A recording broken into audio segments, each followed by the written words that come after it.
Support WrestleTalk! Give us a subscribe. Mick Foley finally gets fired, The Undertaker gets speared by Roman Reigns, and Tinashe is going to sing at WrestleMania 33! I don't know who that is. I'm Oli Davis, and this is the 20th of March 2017 edition of Monday Night Raw in about 4 minutes. Mick Foley opened the show announcing his leave of absence effective immediately, reading a pre-prepared statement from some index cards. But then, good God almighty, he broke those index cards in half. Ripping the statement into shreds, Foley began to cut an impassioned promo, but his microphone was cut off. And then Stephanie McMahon came down to cut him off. He was fired. She fired him. Then Sami Zayn, of all people, came down to defend Mick, which transitioned into a decent match against Samoa Joe. Sami tapped to the Coquina clutch, hopefully positioning underdog babyface Sami as the next thorn in the authorities' side. That, or Foley just passed him the Stephanie's going to bury you every week torch. Dana Brooke got a fair amount of offense in losing to Charlotte. Unfortunately, the offense didn't look any good. This was a sloppy, lackluster payoff to a very long,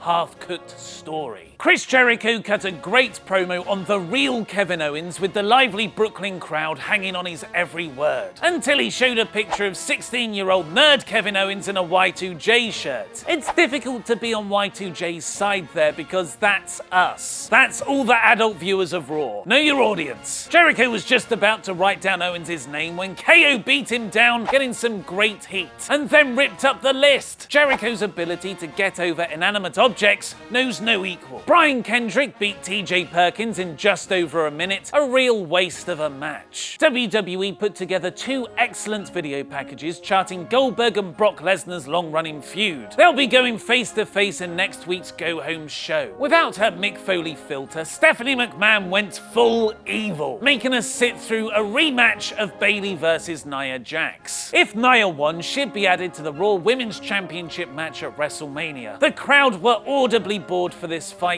which Nia eventually won. That makes it a fatal 4-way for the title, just as was first reported back in January. Dr. Kevin Wilk revealed it'll be several months before Seth Rollins can wrestle again after Triple H re-aggravated his knee injury last week. He wouldn't be cleared in time for WrestleMania. Later on, in a sit-down in-ring promo with Michael Cole, the game found a way around this. Turn up on next week's show, Rollins, and we'll sign a contract to make it an unsanctioned match, meaning Seth can't sue when he gets even more injured. This was the standard 5 minutes of great promo in 10 minutes of segment for Triple H. The unsanctioned idea is a clever workaround, but it should have been the noble fighting spirit babyface Seth Rollins making the challenge, screaming for the match because that's all he's got left. But then Triple H wouldn't get to talk as much. What a waste of a match and a lamely confusing angle. The team of Galanderson, Enzo and Cass took on Sheamus and Cesaro, with the latter's WrestleMania place at stake. After a hot homecoming promo from Enzo and Cass, Galanderson beat them down, their own teammates, after which Carl Anderson was quickly taken out and pinned by Sheamus and Cesaro. The match was less than a minute and utterly stupid. Rather wisely, considering Xavier Woods' recently leaked sex tape, WrestleMania hosts The New Day were kept backstage for their weekly segment. There was a very brief reference at the start where Big E asked Woods if there's anything he needed to tell them about, which he replied with stuff about the ultimate thrill ride WrestleMania 33. Austin Aries did his best to get the crowd into his match against Tony Nese, but third hour fatigue and cruiserweight preconditioning was too much to overcome. Neville came out for a brief promo battle afterwards. Braun Strowman versus Roman Reigns was effectively built throughout the night with clips of their feud from the last several months. The two worked really well together as usual, but it was all a setup for the sudden appearance of The Undertaker. He chokeslammed the ready-to-pounce Braun Strowman, but in so doing, through a great piece of grimace face acting, realized he turned his back on the real threat. He turned back around straight into a spear. As Reigns walked out of his yard, The Undertaker did his trademark sit-up.